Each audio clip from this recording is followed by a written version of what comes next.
my name is Mark Strama. I'm a state representative from here in Austin, Texas. And I frankly, don't belong on a panel that has some of the medical professionals and their expertise that are coming later in the day. My background is in technology, though, and what I like to talk about when I work on healthcare policy is the role technology can play in transforming industries. When I was 33 years old,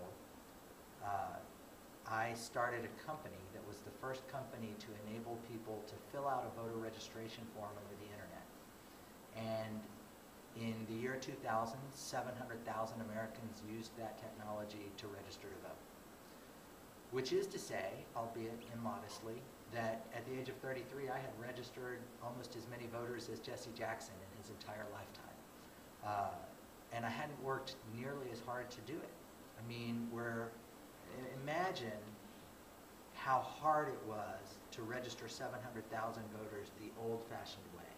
You had to marshal armies of volunteers. You had to set up tables at college campuses and in churches, and I mean, it required a vast manual labor effort that processed a lot of paper and wore out a lot of shoe leather and took a lot of time.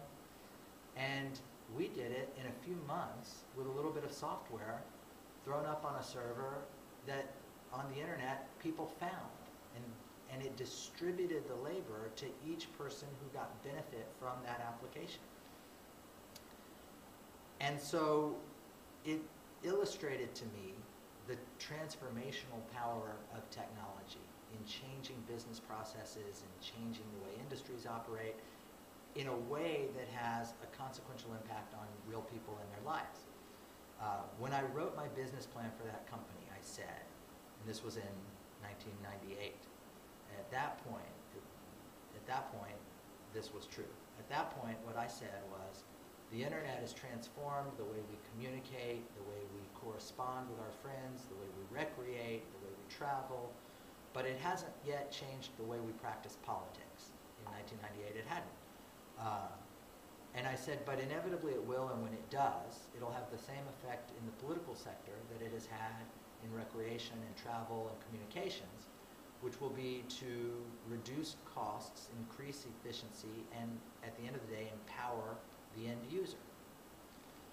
And it has since done that. I mean, I think that the election of 2008 brought that promise to full fruition, and we saw how much money was raised from small donors using the internet as a vehicle to contribute in a way that wasn't possible before the internet, and the communications that were used by both campaigns, and it's been a radically democratizing force with a little d. The next industry, I think there are two areas of society where that power, that transformational power of technology has not yet seen its full effect. One is education, where we continue to